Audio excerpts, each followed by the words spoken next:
esta rueda de prensa convocada por el Frente Cívico Somos Mayoría en estos días en los que celebramos nuestra Asamblea Constituyente. Me acompañan en la mesa Juan Rivera, que es responsable de la Comisión Frente y Sociedad, uno de los compañeros que ha organizado el foro social que celebramos, la parte foro social de la Asamblea que celebramos hoy, y también Julián Guita, que como todos sabéis pues es el impulsor de este movimiento. Bueno, pues hace un año aproximadamente que Julián Guita nos llamó a construir el Frente Cívico Somos Mayoría.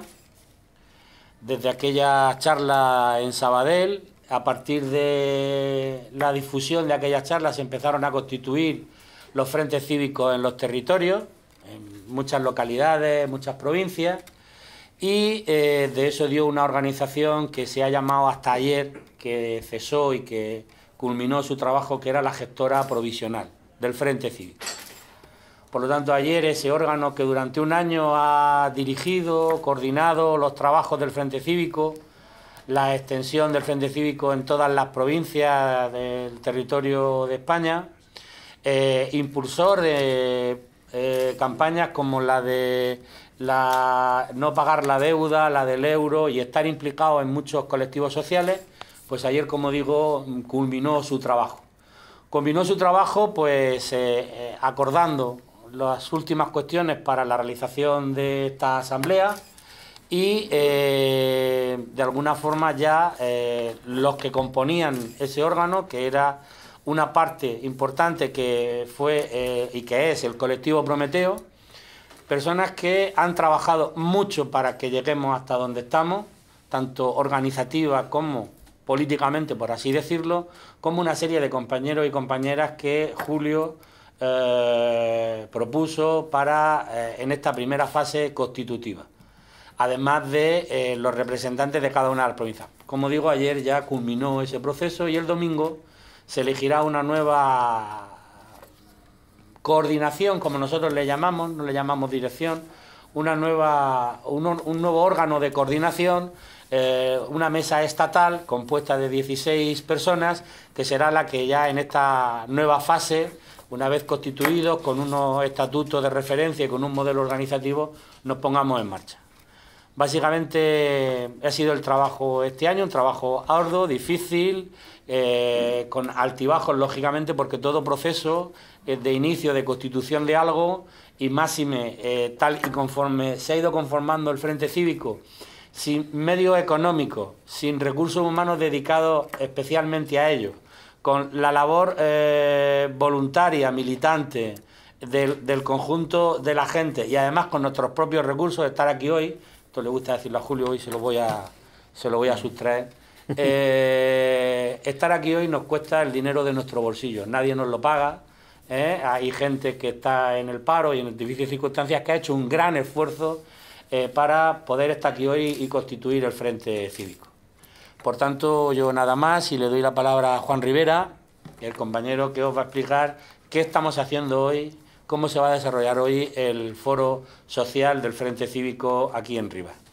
Bueno, desde la Comisión de Frente y Sociedad teníamos muy claro que esta jornada queríamos que en ella se plasmase lo que entendíamos como contrapoder que debería formarse en torno a la idea que plasmó Julio en su momento en Sabadell. El foro social de hoy es ese intento, un intento que tiene dos elementos básicos. Por una parte, lo decimos en el encabezado de una de las conferencias que le hemos puesto a Juan Carlos Monedero, articulando resistencia. Es decir, el primer intento nuestro es que se articule, que ayudemos incorporándonos a todos los movimientos ya constituidos, estos desahucios, mareas ciudadanas, paro, campamentos, dignidad, ser capaces de, en esta primera ola que nos llega del neoliberalismo que nos está arrasando, ser capaces de contener. Y la segunda parte, una parte de ofensiva, una ofensiva que tiene dos variables. Por una parte sería las denuncias de situaciones como pueden ser las leyes electorales injustas, hoy va a haber una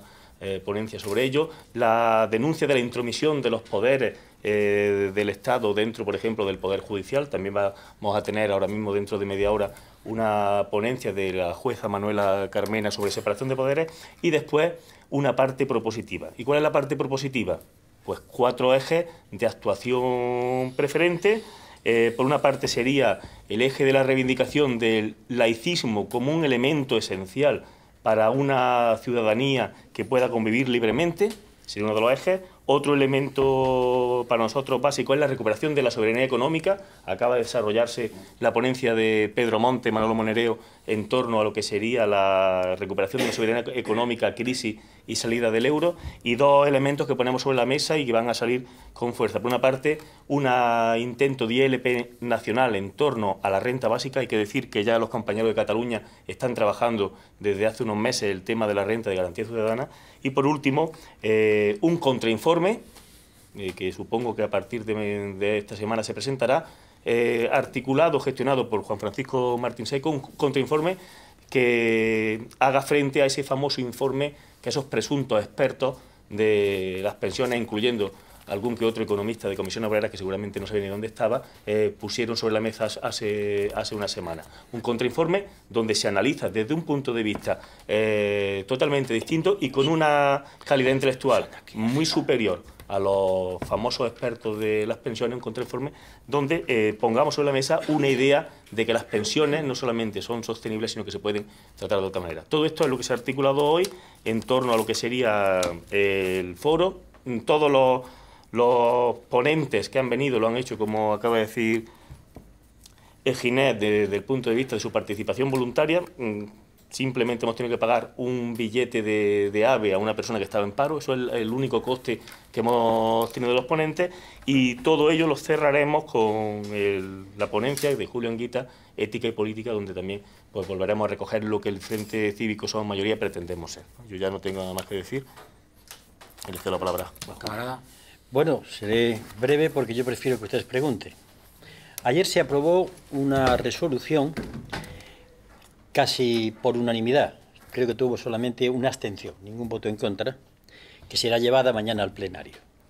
En esa resolución podrán ustedes encontrar de una manera muy apretada, muy resumida, lo que ayer empezó a ser la constitución del Frente Cívico.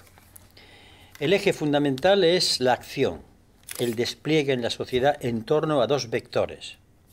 Uno que llamamos articular resistencias, es decir, estar presente, solos o con otros, preferentemente con otros, en todas aquellas luchas que en estos momentos existen o puedan existir frente a la agresión por parte de los poderes económicos y políticos.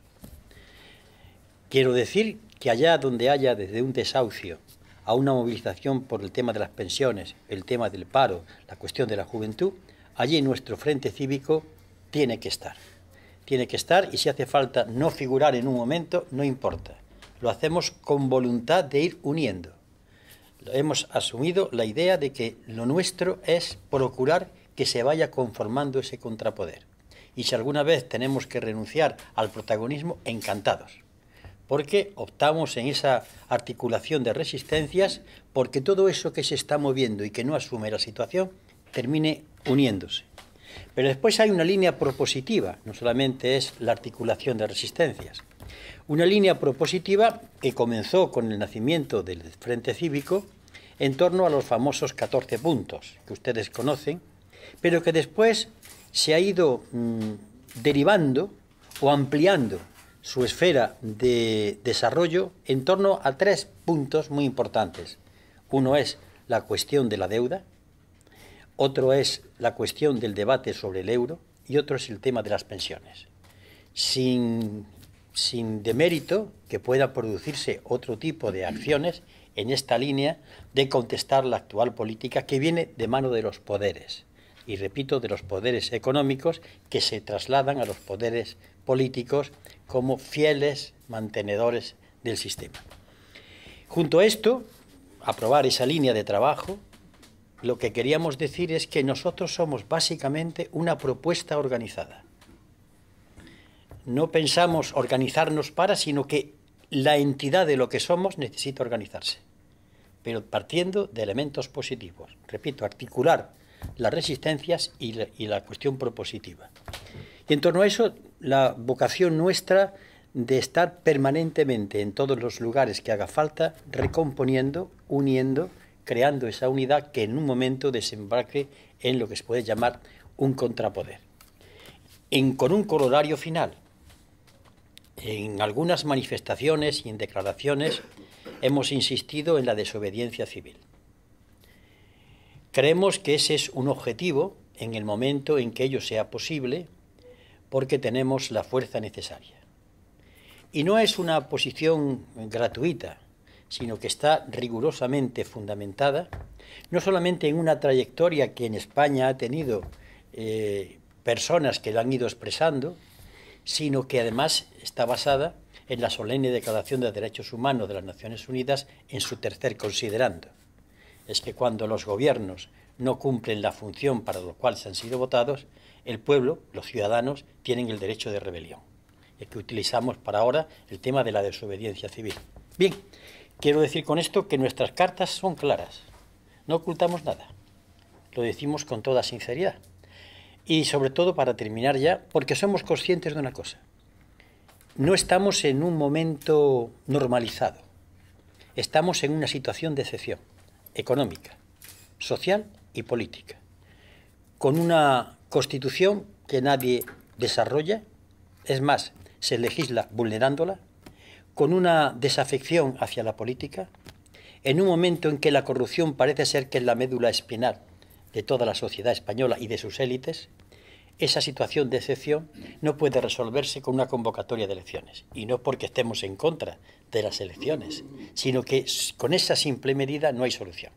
Necesita, por tanto, que el soberano, el pueblo, se constituya como tal, y somos conscientes de que ese soberano está muy atomizado, está muy dividido, está muy parcializado. La tarea nuestra es pasar de esa realidad de la mayoría en sí para la mayoría para sí, es decir, gente ya con conciencia y responsable y a su vez sea consciente de lo que puede poder, de lo que puede hacer. Este es nuestro Frente Cívico, que ayer dio el primer paso en su constitución y que mañana lo culminará. Si tienen alguna pregunta, estaremos encantados de atenderla.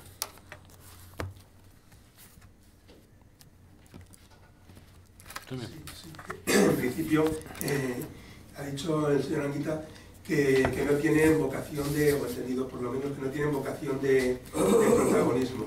Por lo tanto, entiendo que el objetivo no es presentarse a unas elecciones como partido político, y entiendo entonces también que el objetivo es influir en los partidos políticos para que cambien su estrategia de alguna forma. Si alguna vez culminamos la labor de constituirnos en contrapoder, seremos una influencia determinante, y si fuese así, la ejerceríamos.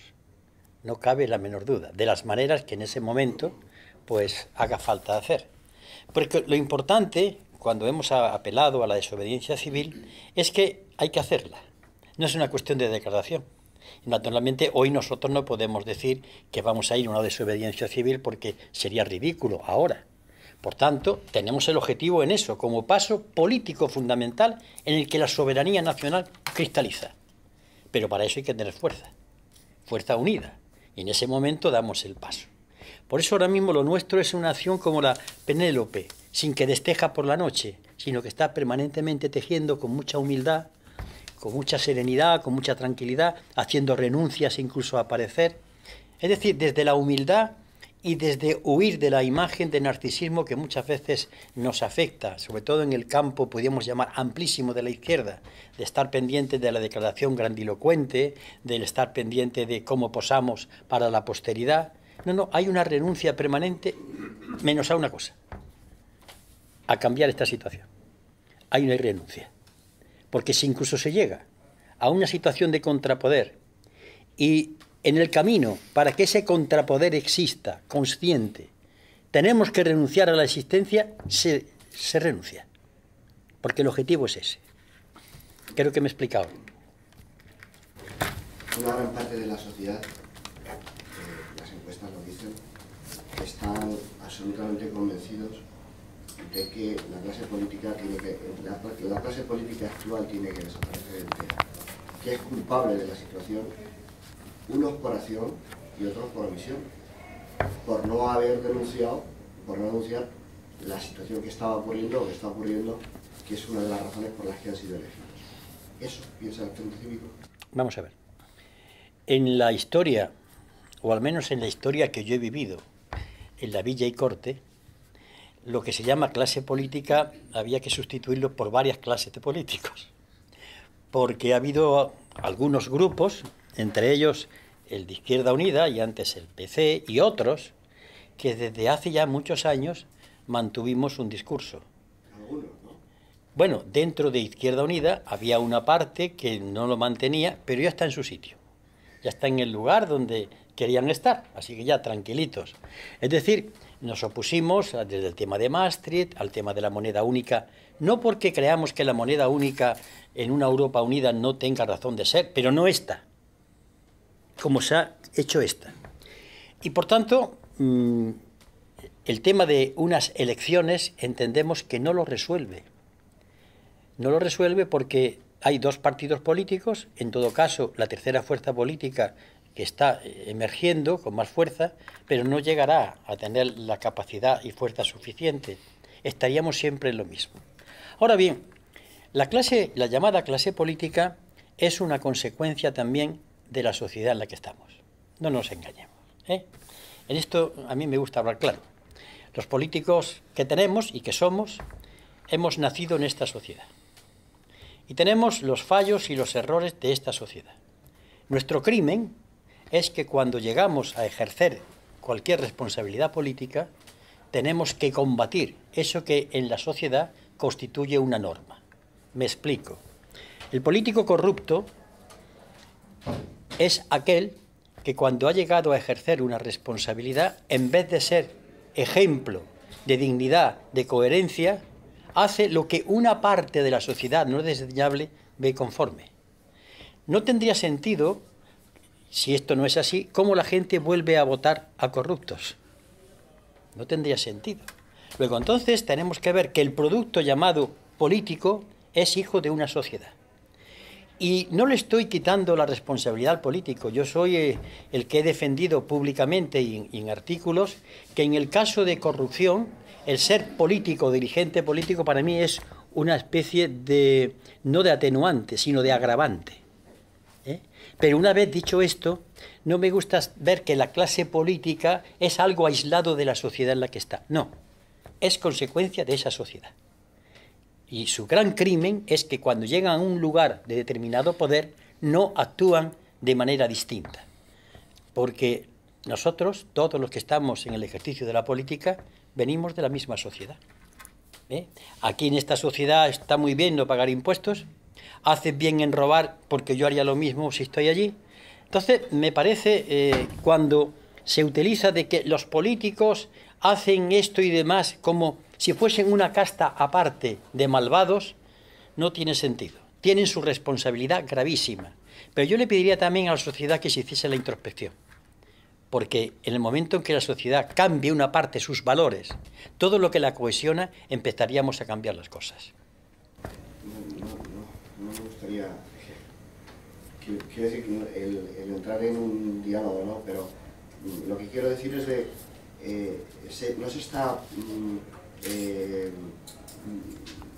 convirtiendo el discurso o haciendo el discurso al revés. No digo que la sociedad tenga que necesite paternalismos permanentes, pero evidentemente necesita referentes. Si ese señor, el diputado que está en el escaño, que todo Dios sabe que es un corrupto, el que está debajo, el de arriba del escaño, el de abajo lo sabe que es un corrupto, aunque él no lo sea. Yo no digo que todos los políticos sean iguales, no lo digo. Pero, porque no lo denuncia. Entonces, lo que quiero decir es, ¿qué ocurre con el ciudadano? Si ese es un corrupto, porque yo no voy a intentar evadir impuestos todo lo que pueda. O no pagar el IVA. Bien, el político, repito, responde a esa sociedad. La visión de que lo público es algo sin importancia está en el seno de nuestra sociedad. Y es una cosa, un problema ya multisecular. Pero vayamos al político. El político tiene que dar ejemplo. Bueno, vamos a ser claros. Hay políticos que han dado ejemplo de lo contrario. Y sin embargo, no fueron sancionados mucho su poder por las urnas. La experiencia mía, en concreto, nos dice que si fuese verdad que el pueblo vota a la gente que considera decente, no me explico esta mayoría que hay ahora ni la que hubo antes. No me la puedo explicar. Permítanme una anécdota que me sucede con mucha frecuencia. Un servidor se pasea mucho por mi ciudad, me siento de buena copa, jugar el dominó, y la gente me habla. Y entonces suelen repetirse la siguiente historia. Me pasaba incluso cuando estaba paseando por Madrid. Llega, se acerca el señor o la señora y empiezan los piropos, honrado, no sé qué, no sé cuánto, vale. Y dice, pero yo no le voto. Automáticamente yo digo, hace usted bien. Usted tiene sus ideas políticas. Ah, no, yo no tengo ideas políticas. Y yo ya empiezo a saltarme. Y usted está mintiendo. He dicho que miente. Porque si usted tuviese en cuenta la honrada, usted me estaría votando a mí, que acaba de decir que soy muy honrado. Entonces, esa hipocresía instalada en el seno de la sociedad debe ser también denunciada por el político. Y aquel que no lo denuncia es que ya está totalmente contaminado. ¿Qué estoy diciendo? Que la política en estos momentos tiene que tener eso que yo califico de don profético, no porque se coloque con los ojos vueltos viendo un futuro, sino profético en el sentido de decir las cosas como son, decir la verdad. Y ocurre que a veces decir la verdad no es aceptada por una parte de esa sociedad que prefiere vivir soñando a conocer la verdad. Lo están ustedes viendo. Como ante lo que están viendo los ojos de la gente. Cuando he visto esos aeropuertos construidos en Castellón, en Ciudad Real, cuando cogemos este país que chorrea corrupción ahora y en la década en que yo ejercí como coordinador general y secretario general del partido, no olvidemos la corrupción de los años 90 y tantos y lo que pasó. Y los partidos políticos fueron castigados, en concreto aquel, muy levemente. Y ahora estoy seguro que hay unas elecciones y yo no digo que saquen el mismo número de votos, pero sin embargo el bipartidismo continúa asentado. Esto ya entonces es un problema de Estado y un problema de cultura ciudadana. ¿Cuál es el discurso que hay que hacer? Pues el discurso de la claridad. Y apelar al pueblo, apelar al soberano. Pero la primera condición es que el soberano que está disperso y atomizado se una como tal soberano, aun teniendo dificultades y diferencias. Y por parte nuestra nos queda hacer el mejor de los discursos posibles, predicar con el ejemplo. En el momento en que eso se haga, y creo que hay mucha gente que lo está haciendo, y que además sea reconocido por los medios de comunicación, de que es posible hacer otra cosa, ya empezaríamos a cambiar. Lo que pasa es que el poder, sobre todo el poder fundamental, que es el económico, tiene sus vías de penetración en medios de comunicación, en las cátedras y allí donde se reproducen constantemente las manifestaciones de la ideología o de los valores dominantes. Este es el drama de nuestra tierra, en concreto, este es el drama de la sociedad española, que es un producto histórico, un precipitado histórico de 500 años. Estamos repitiendo males que vienen de hace tiempo. Y esta es una lucha cultural, que no tiene más arma que estar con el ejemplo y estar permanentemente con la actuación, mostrando que hay otra forma de hacer el ejercicio de la política. No tengo más que pensar sobre esto. Aquí, sí. Por ejemplo, en Rivas de Hacia Madrid, la gente pregunta sobre el Frente Cívico. Realmente la gente normal, no la gente que está en partidos políticos y que está integrada al Frente Cívico, que eso sería otra pregunta, ¿a qué están dispuestos a renunciar? Pero aquí te dicen, bueno, ¿y si hay elecciones? Porque vemos el avance de...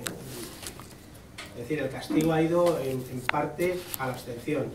Entonces, esa supuesta, porque normalmente la derecha es castigada levemente, la izquierda es castigada, la supuesta izquierda es castigada mucho más fuerte y normalmente es con la abstención.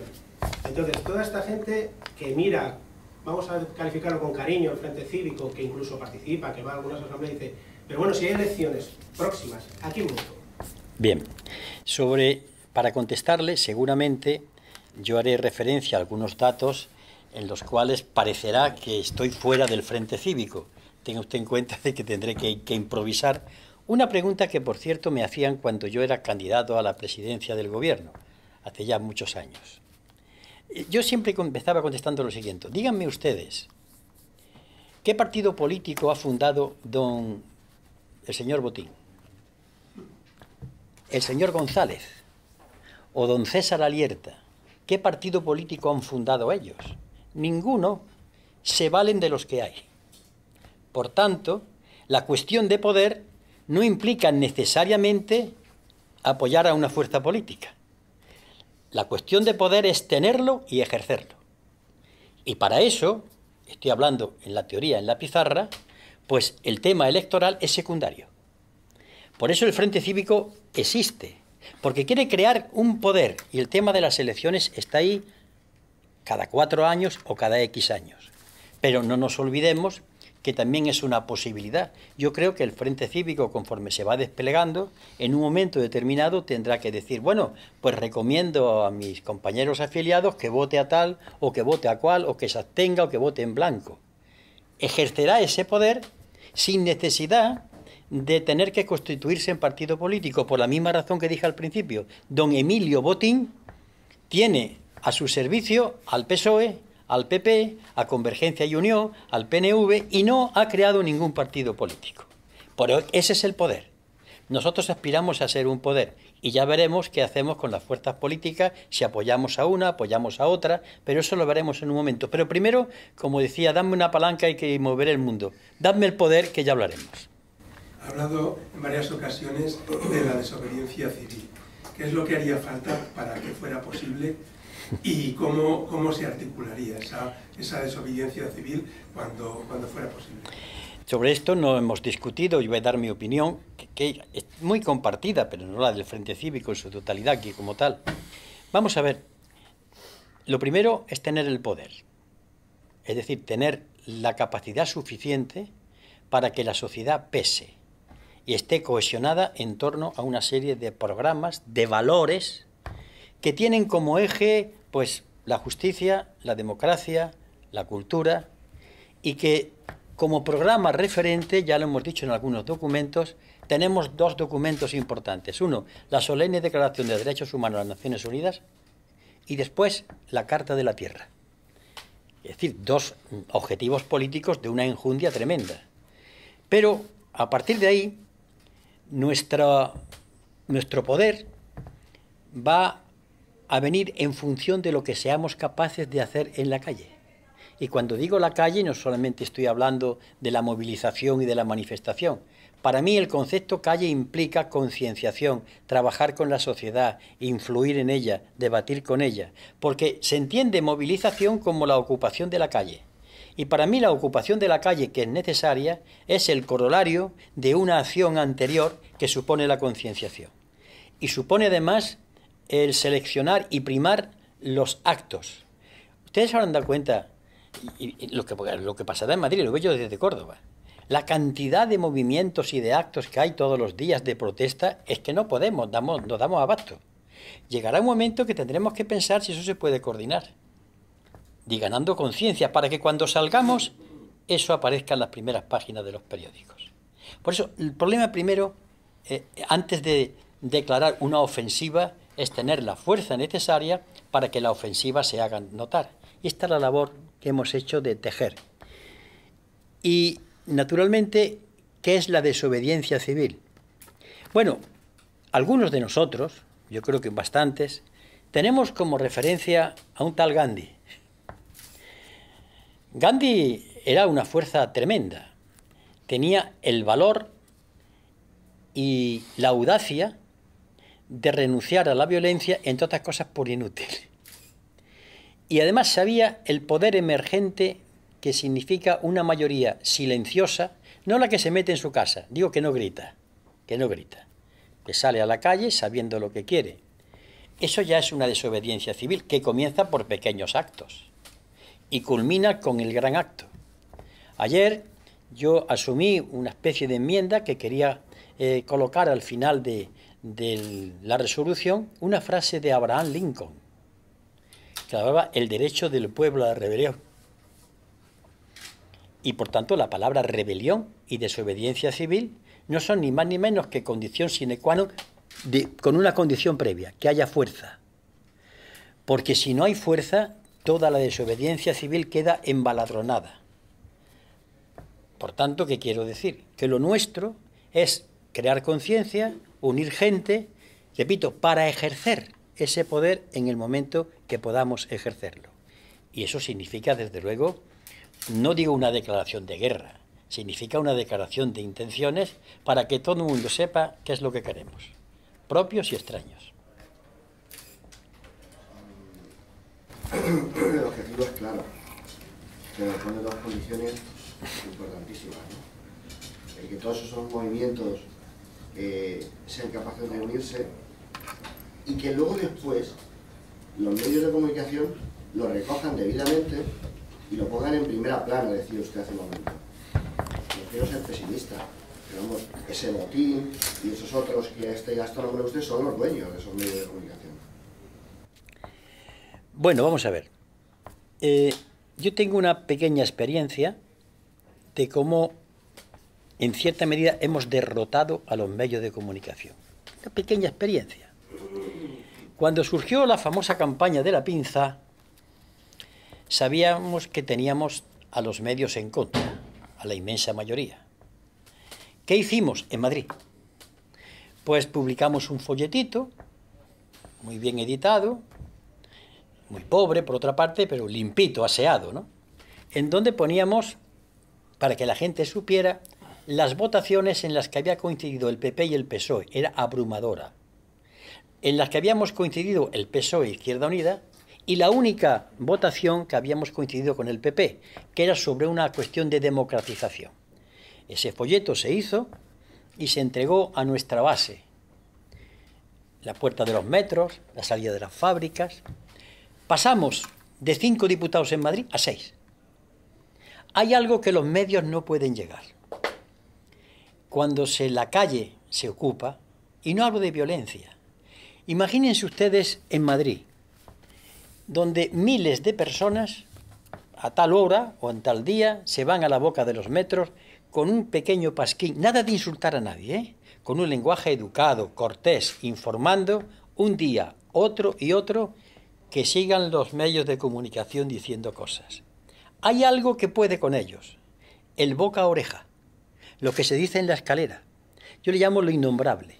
Crear un espacio al cual no llegan los medios, sino que llegan a través de esto. Lo que pasa es que entonces nosotros tenemos que renunciar a creer que solamente apareciendo en los medios podemos influenciar. Hay que estar.